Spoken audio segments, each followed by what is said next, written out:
ہمارے یہاں نا بہت سارے لوگوں نے سہارے ڈھونڈ لیے ہیں جنت میں جانے کے لیے. کچھ کا خیال یہ ہے کہ میں نے صدقے بڑے کیے ہیں لہذا جنت میں چلے جانا ہے. کچھ کا خیال ہے پیر سامنے لے جانا ہے فٹافٹ، پرواہ کوئی نہیں، کچھ کروں چاہے نہ کروں. اور بڑی باتیں ہیں. یہاں لوگ بچے داخل کرانے آتے ہیں، وہ کہتے ہیں یہ بچہ میرا داخل کر لیں، چلو ہماری بھی بخشش کا کوئی سبب بن جائے. تو میں کہتا ہوں بچہ حفظ کرے گا، آپ کی بخشش کا سبب تو بنے گا، لیکن اگر آپ نے حقوق العباد ساری زندگی ضائع کی ہیں تو اس حافظ کی سفارش وہاں کیا کرے گی؟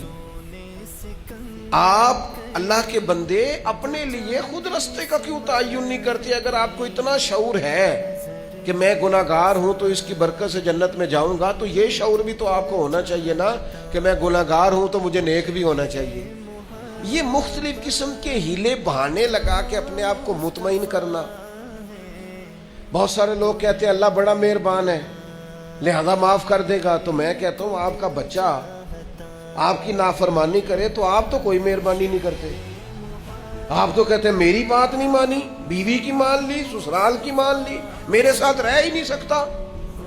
ایک بات پر آپ مہربان نہیں ہوتے، میرا نافرمان ہے لہذا کوئی مہربانی نہیں. تو اللہ کی نافرمانی کر کے مہربانی کی فٹافٹ امید لگاتے ہیں. میں رحمت الہی سے مایوس نہیں کرتا، ضرور امید رکھیں، لیکن ان لوگوں کو بھی تو دیکھو نا جو بہت بڑے تھے. ایک دفعہ نہیں کئی دفعہ زبان رسالت سے حضرت عثمان غنی کو جنت کی بشارت ملی ہے. کئی دفعہ حضور نے فرمایا عثمان جنتی ہیں، لیکن پھر بھی حضرت عثمان غنی رضی اللہ تعالیٰ عنہ کسی قبر پر کھڑے ہوتے تھے تو اتنا روتے تھے کہ داڑھی مبارک پر آنسوں کے قطرے گرتے تھے. تو حضرت عثمان غنی فرمانے لگے میں نے نبی کریم علیہ السلام سے سنا ہے قبر آخرت کی منزلوں میں سے پہلی منزل ہے،